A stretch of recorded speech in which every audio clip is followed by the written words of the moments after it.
as people, spiritual connection to country, and in continuing ACU's commitment to reconciliation, it is customary to acknowledge country as we pass through. Today, we acknowledge and pay our respects to the First Peoples, the traditional custodians of the lands and waterways. We thank them for the continued custodianship across all ACU campuses. We acknowledge and celebrate the continuation of a living culture that has a unique role in this region. We also acknowledge elders past and present and thank them for their wisdom and guidance as we walk in their footsteps. Now, I'd like to hand over to the chair, Dr. Fran Fernandez, to kick things off. Well, thank you so much for that, Ricky, and introducing everyone. So today, Rory, is that your last milestone for your PhD? So you probably know how it works, but basically you're going to have some time to present your data or let us know what you've done since your mid-candidature review. So you got around, 20 minutes, but if you need more time, please do take the time you need to, let us know which type of information you want us to know. And you're sharing your slide now, so that's perfect. And then you will have the panel of experts asking you a few questions, and we will ask you after the question to leave the meeting for a bit for us to just go through a form and give you a bit of a written feedback, and then we will ask you to come back. So maybe you will be in a room, I suppose, so you will have to leave the room and someone can let you know when we finish to meet. I don't know, Joseph or someone on the spot there can let you know, call you and asking you to come back to officially let you know you can continue your candidature. Does it make sense, Rory? Yes, perfect. Thank you. Thank you so much. So good luck, and we can hear you well and we can see your slide shared already. Awesome.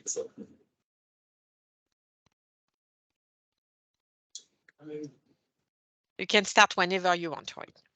Awesome. Thanks so much for being here, everyone, both in person and also virtually. My name is Rory, and it's been such a pleasure to do my PhD through ACU. And the whole question of my PhD is, how does breathing relate to wellbeing? And so I'm just going to give a little bit of background before I double down on the areas that are new since my mid-candidature review. So the idea that breathing is important for well-being is everywhere. You don't have to look really any further. Sorry, Rory, sorry to interrupt. I think there is a disconnection about the slideshow because it doesn't move, online. Oh, cool. Excellent. Thank you so much. Thank you. Sorry. Yeah. So sorry. Oh, good. Thank you. So the idea that breathing is important for well-being is everywhere. You don't need to look any further than the App Store and the hundreds of breathing apps that are out there, or the bookstore, and they all have this premise where, change your breath, change your life. Or if you look at the subtitles of some of these popular books, things like that will revolutionize your health and fitness, or develop new habits for a healthier, happier life, a longer life, or inhale energy, exhale stress. There's this probably at the extreme end of the spectrum is this quote from the book Breath that says, no matter what you eat, how much you exercise, how skinny or young or wise you are, none of it matters if you're not breathing properly. I mean, there's a bit of hyperbole there, but the idea that breathing is positioned as important for well-being. And so there's two common premises that kind of sit beneath those type of claims and those type of books and breathing practice and research in general. Number one is the idea that breathing can be made more optimal, that you can actually do something about it to improve it. And the second idea is that better or more optimal breathing is associated with better well-being. This seems intuitive, and in looking into the research, I found that actually there was an open question there about what that actually meant. Surprisingly, there's no measure of what's optimal without breathing. So there actually, despite all these books, despite all these claims, there's actually like no benchmark that we can all take and go, okay, where's my breathing at? How can I improve it? And that's the space that I've really looked to fill with this PhD. And so the overarching aim of my three studies is to conceptualize, measure, and establish the relevance of breathing, efficacy or optimal breathing for well-being. And ultimately, that would give us a tool for researchers and practitioners to use in order to more accurately guide breathing interventions and to kind of put some substance behind a lot of the claims that we've talked about. So a quick recap of what I've done over the past couple of years is study one was a systematic review with a meta-analysis of studies that both measured an aspect of breathing and also measured an aspect of self-reported or subjective well-being. So before I went to kind of try to create a measure of optimal breathing, I wanted to understand how is breathing already measured? You know, is there a measure out there that actually relates to well-being that would make, you know, this quest not worthwhile and already been done? And so this review was very much looking at casting the net very wide to understand how is breathing measured and where do those measures relate to well-being. So with this systematic review, we identified 57 studies, and in those studies that both measured an aspect of breathing and an aspect of self-reported well-being, there were 20 different breathing measures out there that have been utilized. Cool. So we had this opportunity to examine the relationships between each of those measures and each of the well-being measures that they were used alongside. Really quickly through this, you can boil these measures down to two categories. There's objective measures, which is things like respiratory rate. So, you know, the ring I'm wearing measures my respiratory rate during sleep. And, you know, other measures like the amount of carbon dioxide in your breath as you exhale, and your respiratory variability, how much your breathing pattern changes, you know, or versus how stable it is. These are all objective measures. And then 30% were subjective measures. And these include things like an evaluation of dysfunctional breathing. So questionnaire of common breathing symptoms that people experience if their breathing is dysfunctional. And the most common subjective measure was simply self-rated breathlessness, also called dyspnea. This evidence gap map really paints the picture of what I found in this review, and that is, if you look, the objective measures are in black and the subjective measures are in green. The left-hand side is more negative psychological measures, so deficit-based measures like anxiety, panic, depression, PTSD. And on the right side, we've got a couple of positive measures.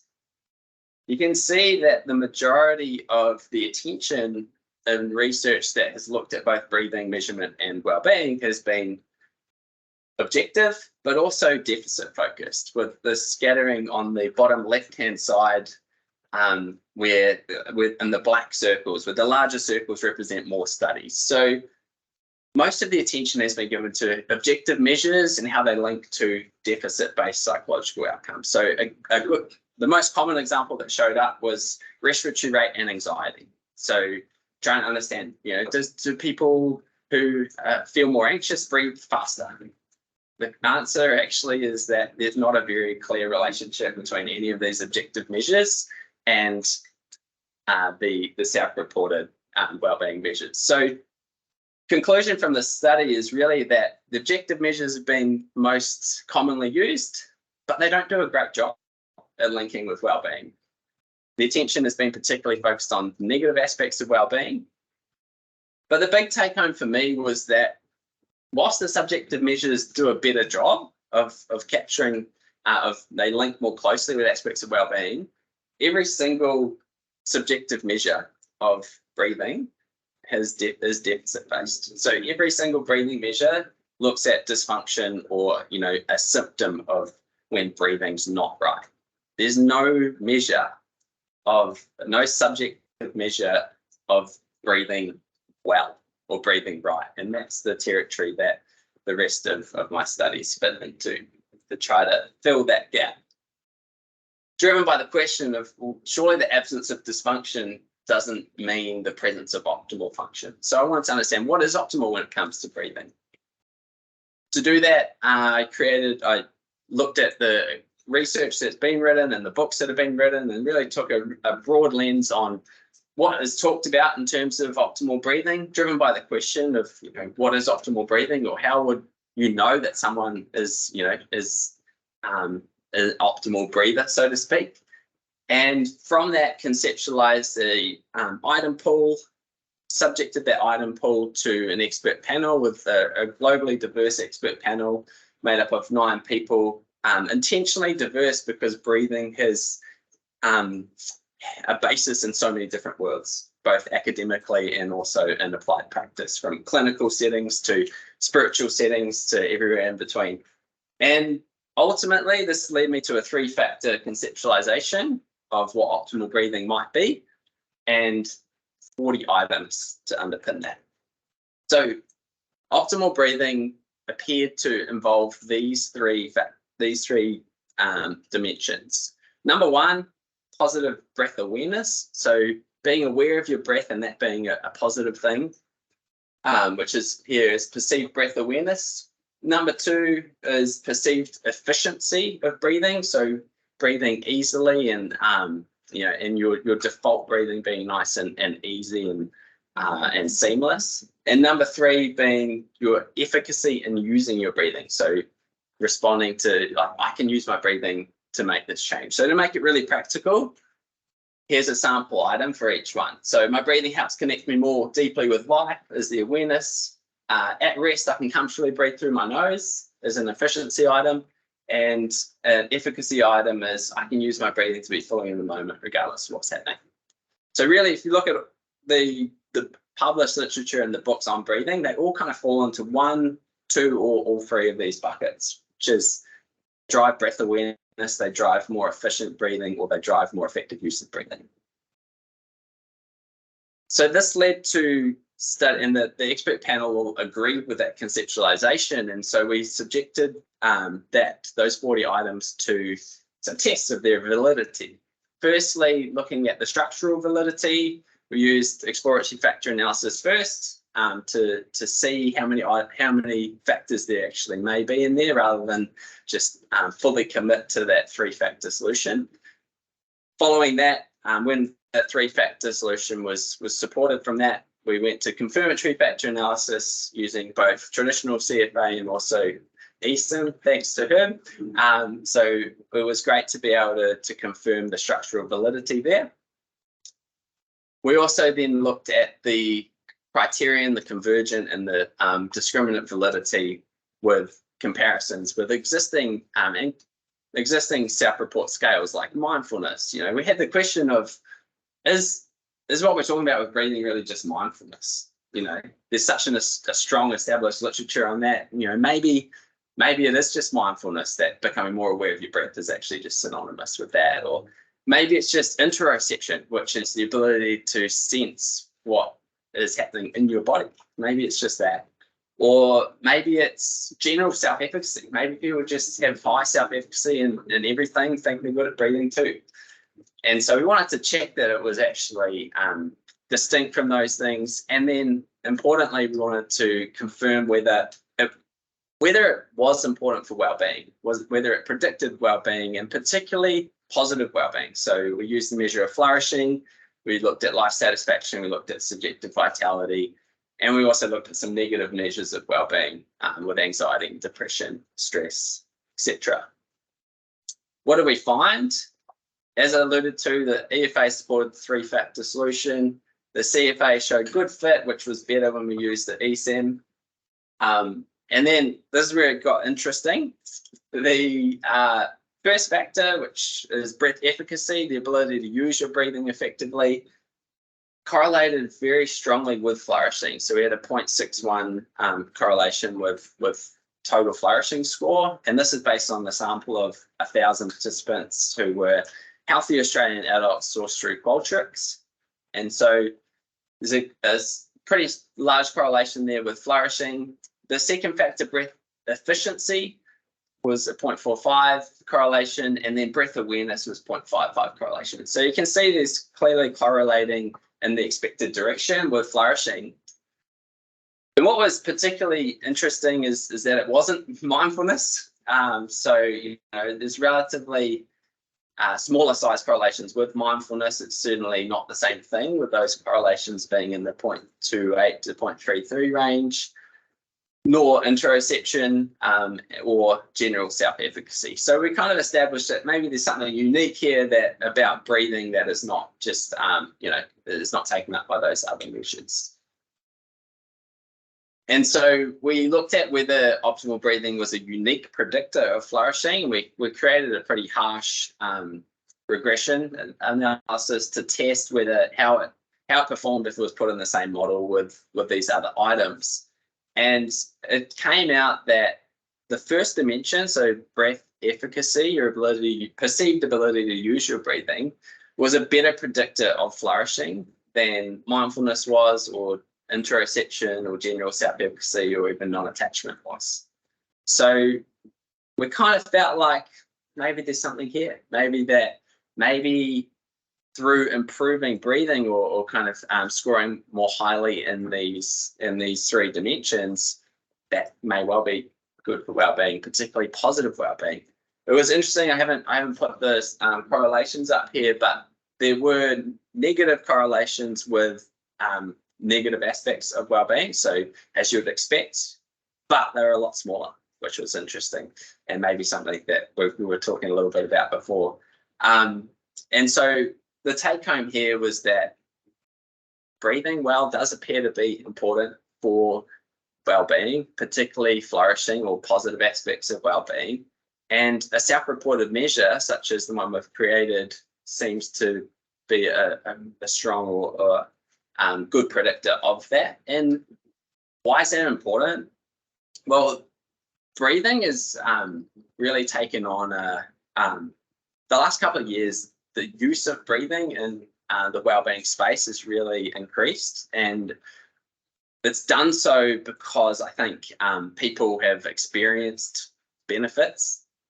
But to put a measure beneath that and to enable breathing practitioners, say, to assess people on a measure of, you know, not just a deficit-based measure of let's assess whether your breathing is dysfunctional and say, no, it's not dysfunctional, there's nothing to do here. We can actually give a more aspirational measure of where you're at and where might we be able to improve.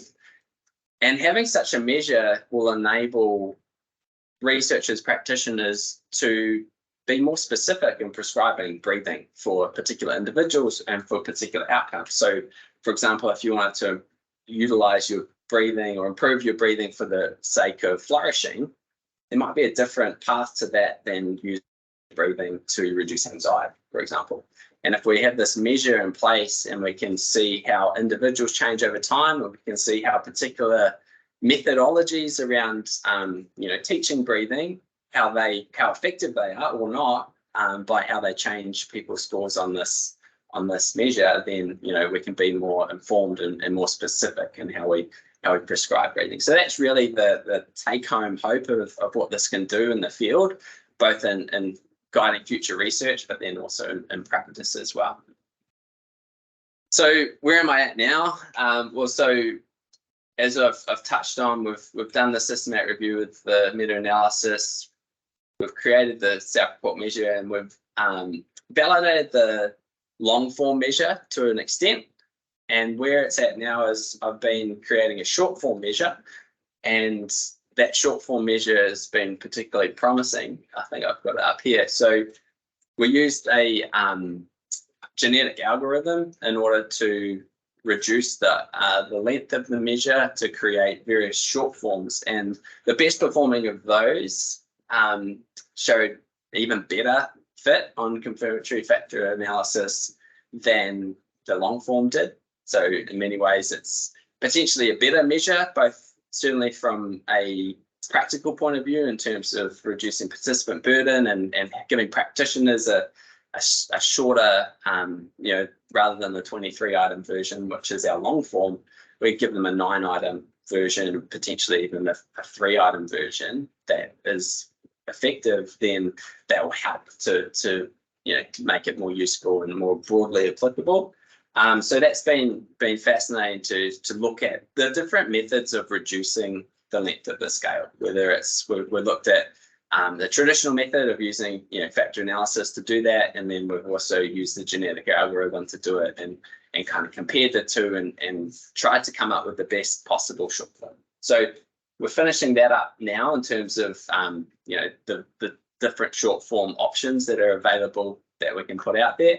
And then obviously based on feedback today, we'll finalize that. So that's where I'm at, towards the right hand side of this PhD journey, where hopefully I'm going to be able to conclude with, you know, some really practical tools for researchers and practitioners to use in order to guide interventions and to better understand how breathing actually works for the sake of improving well-being, which, you know, I think it has huge potential, and that potential has been shown by various reviews that have shown how breath work itself can be a positive thing, but putting that extra layer of understanding in there about potentially some of the psychological mechanisms through which it work, I think will add a lot of value in the field. So with that, I'd love to open up for questions and any feedback, you know, obviously wanting to you know, optimize my PhD as much as I'm looking to optimize breathing. So all feedback is really appreciated and welcome. So thanks so much. Well done, Roy. You've done very well. Very clear presentation. Very good.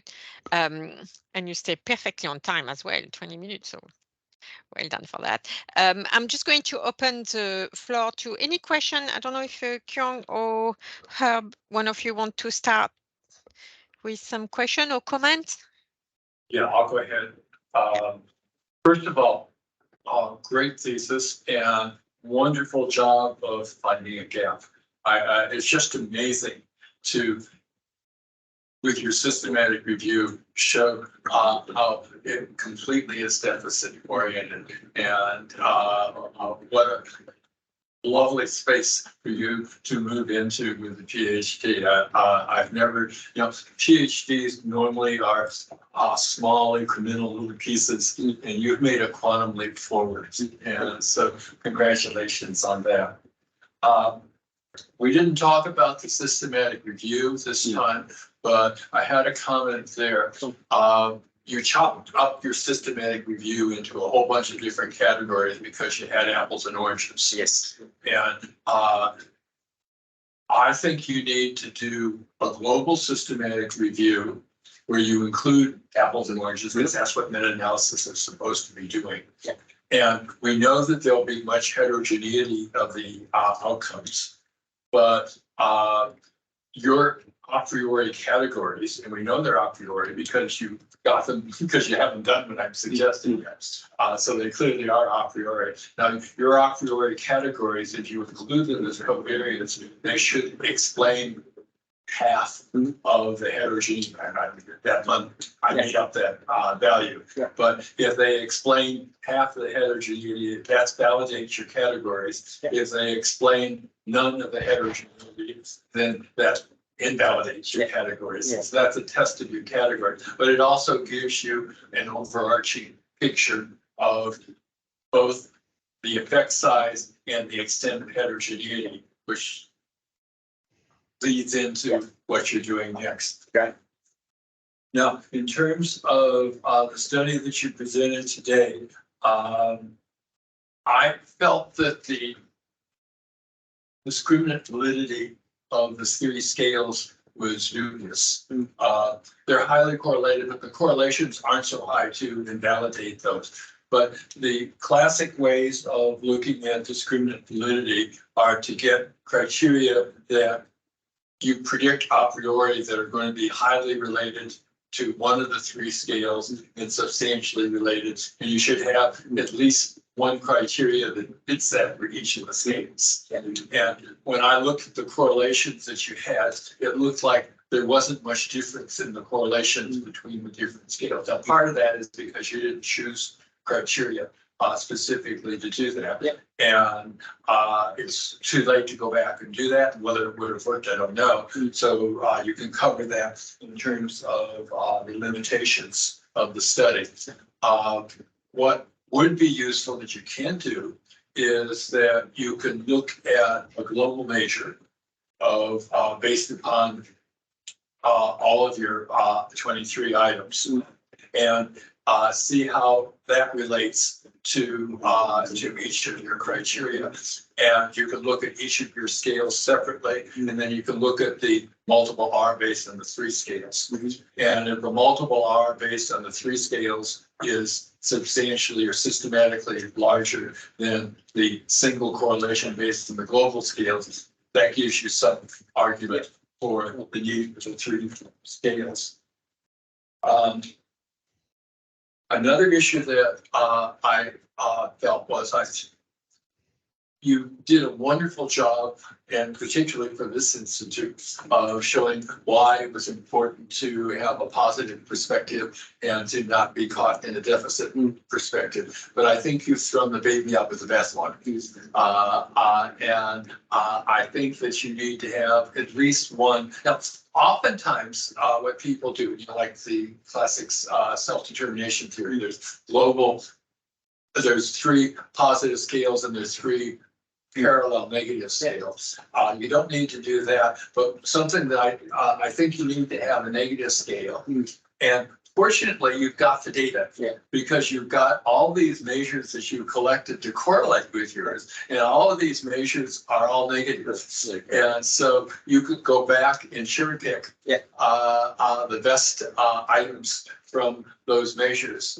And whether you try and make them parallel to your positive measures or you just take a global negative measure, I don't know how that will turn out, but I think that would add. And the flip side of showing that your positive measures contribute beyond what can be predicted by the negative measures, the flip side of that also supports the need for the negative measures. So that's the other side of the coin. Now, fortunately, what I'm proposing sounds like a lot of work, and it's a fair amount of work. The nice thing is that it doesn't involve recoding any of the data, and it doesn't include collecting more data, and particularly the negative scale, which I think is pretty important. So you've already got that. You've already got that. You just haven't utilized that in that respect. Awesome. That's great. Thanks so much. It's awesome. Excellent. Thank you so much for that, Herb. Kyung, do you want to take over? Yes. Can you hear me? Yep. Yes. I just want to say well done. It's really pleasing to see you move forward in your PhD journey from the confirmation to the mid-candidature review and see this project, which is an important project, unfold. And I was pleased to see your document and how you've very clearly argued your rationale. You presented very well. And I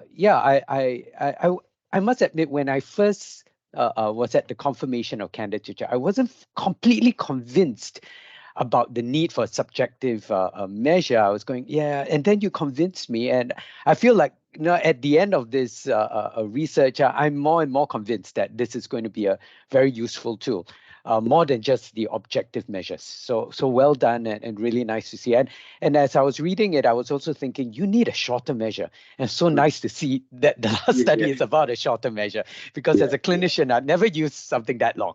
But a shorter measure is definitely where you would move towards to allow us to use the measure. One thing, I only have one additional thought or comment that, and it's not to suggest that there is, it's more about how you would weave it into your discussion. In your systematic review, you divided it out into objective measures and subjective measures. And then the thesis focused on subjective measures. And I'm wondering, in your final general discussion, you could bring back some discussion of how objective measures and this particular subjective measure interact, whether or not you need to, what is the role of all of these breathing, kind of objective breathing measures, and how do you see it fit in your measure, which is more of a subjective measure? Would that improve the validity of your particular tool, just as a discussion point, and also thoughts for future research? Awesome. Thanks so much. Appreciate that. Well done. Thank you. Yeah, that's brilliant. Thank you. Thank you so much, Kyung and Herb. Any further question? I've got a quick one, if you allow me, Rory. Did you see any effect of aging, of age, you know, Of like, age? because there is, I mean, objectively there is with less capacity, you know, of lung capacity when you're getting older. And do you think it did affect the subjective as well somehow? Did you see any effect of age? I'm pretty confident. I obviously don't have the data in front of me, but I'm pretty confident from remembering it that there are a couple of things about that were quite interesting. One is that there wasn't really much effect of age. And I think what that kind of speaks to is the premise here that, you know, I think we assume that like breathing's physical, like it's about lung function, it's about like, you know, having healthy physiology around breathing, which is obviously important to an extent, but in terms of like your perceptions of your breathing and whether it actually, you know, the stuff that seems to link more to well-being, it's far less physical. It's a lot more about your awareness of your breathing and your ability to adjust your breathing, even if that's in subtle ways, or, you know, the ease of your normal breathing. So if you don't have like a clinical disorder with your breathing, like where you're actually struggling to, you know, meet your needs at rest, above that threshold, which is the majority of the population, I don't think there's really any physical difference in most settings. Obviously, the only time those physical differences would show up is like if you go and, you know, walk up a really steep, you know, flight of stairs or something, there might be a fitness difference. But in general life, the differences on the subjective components of breathing don't appear to be very influenced by the underlying physiology and things like age, which I think is kind of counter to what the field in general. I think, you know, if you read any of those books, what they talk about, with the only time they kind of propose a mechanism of how breathing works is they always just come back to the parasympathetic nervous system. They just sort of assume that or imply that, you know, you become more dominant in your parasympathetic nervous system, or you kind of have a healthier, more balanced nervous system, or kind of phrases like that don't actually necessarily hold up. And so I think what's been missed is the psychological dimension of breathing, and it's really much where the sort of subjective side fits in. So, yeah. No, I agree, Rory. You need to be careful in how you're going to discuss that, because physiologically you do have a difference, I must say. And even with a parasympathetic nervous system, you do have a difference with aging too. So maybe something to take in account. Yeah. And it is in your discussion. It's worth mentioning too that my sample was like on healthy adults. Age. And there's an age restriction of 18 to, I'm pretty sure it was 60, might have been 50. So it did exclude the extremes in general. So within that general kind of population, you know, obviously range, it doesn't. That's great. That sort out an issue, you know, like for much older. That's good. Excellent. Yeah, very good. Thank you so much. No, that's very interesting, Rory, what you've done. It's very good. Very good. Thanks so much. Sorry. One of my favorite niche areas is looking at the longitudinal causal ordering of academic self-concept and academic achievements. And I was thinking, as you were talking about that, it would be fascinating to look at the causal ordering of the subjective and the objective. I would guess that the subjective would lead to improvement in the objective. I don't know whether it would be the other way around or not, but it would be an interesting one, because usually it's the objective that drives the self-beliefs. But here I could see it being possible that it would be the self-beliefs that would drive the objectives. Exactly. Not for the, it's worth a throwaway line or discussion of future research. Not for anything to do here. That's fair. And to be fair, when I started this, I was a lot more strongly in the objective measurement. Like I was exploring every physical measurement of breathing, and I was, you know, originally going to do a lot of objective measurement, and it's just the deeper I went, the more I'm like, wait, this is actually. Can you get any of these objective measures through qualifiers? That's tricky, because breathing's quite like. It's difficult through Boulder. I think you ultimately could design a study which would be a lot beyond the scope of my PhD, but you would ultimately link in with the wearables. And I know I can go through postdoc. Yeah. I mean, I think there's something we have discussed actually is, you know, a kind of future study where you would look at the objective measures together. It's just I've become less and less confident that they actually tell you anything, you know. And this is I'm speaking from someone I'm an N of 1, and I track. I've got my breathing rate from every single night of my PhD. It doesn't change. Like it's the most stable measure going around is breathing rate. The only time it changes is if you like got a respiratory infection. So it's the wearable companies will tell you that like a lower is better. My systematic review meta-analysis sort of found that I don't actually know where they're getting that from in terms of this. I think it's an assumption, not a kind of empirically grounded statement. So yeah, I think the psychology of your perceptions of breathing is a lot more fruitful territory to try to optimize than trying to drop your breathing rate by 0.5 or something like that, which yeah, it doesn't appeal to me too much. That's just my take. Any other questions here from the audience? We're clear here, Fran, from level 10. Okay, great, fantastic. Any further question online? No. Oh, excellent. Thank you so much then, Ricky. So I will thanks everyone for coming to support Ricky in his last milestone of his PhD. And Rory, sorry, I'm going to ask you to just leave you know, the place, and I'm going to keep only the panel, so supervise